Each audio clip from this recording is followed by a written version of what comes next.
Hello again, readers.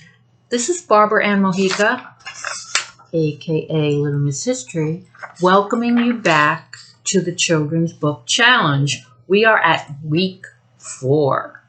How did you do on last week's challenges? Were you able to read a mystery book? And did you guess the answer before you finished reading the book?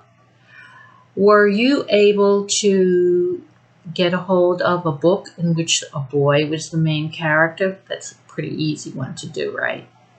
Were you able to reread one of your favorite books?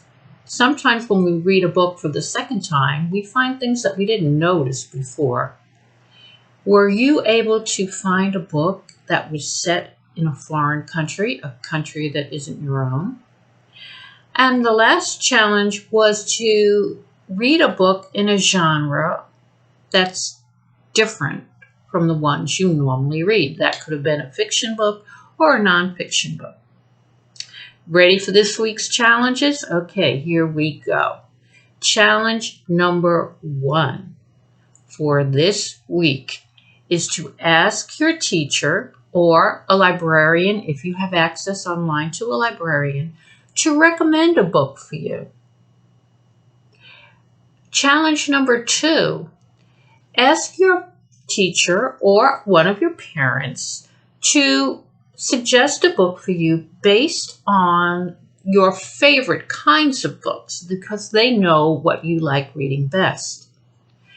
Okay, challenge number 3, read an award-winning book. Now, there are lots of award-winning books. I have some of them on my website, littlemisshistory.com.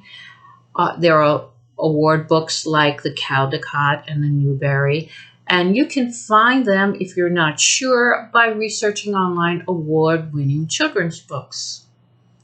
Okay, challenge number 4, I would like you to trade with a reading partner. Find a friend or a neighbor, and you can do this either via FaceTime and social media, or maybe you can go outside and use appropriate social distance guidelines and trade. Now, how do you do this? You find a book that you want to read aloud. You read it out loud to your friend or neighbor, and then they do the same. This way you get to read 2 books at the same time. Okay, and the very last challenge for this week is to go out and do a recipe reading. Now, what's a recipe reading? Well, when some adult in your family is cooking one of the meals during the week, I'd like you to read the recipe for that meal out loud. Maybe your parents are cooking meals that are favorites, but maybe since everyone's home right now, they might be experimenting and trying new recipes.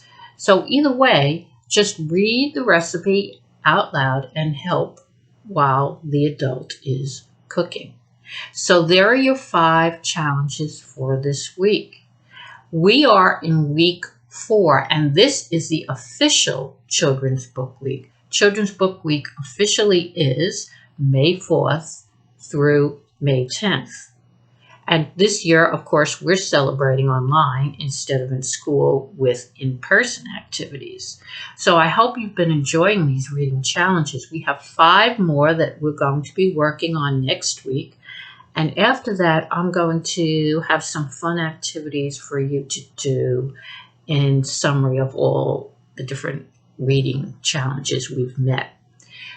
The reading challenge sheet is below in the notes. In case you didn't download it yet, make sure that you are checking off all the challenges that you meet.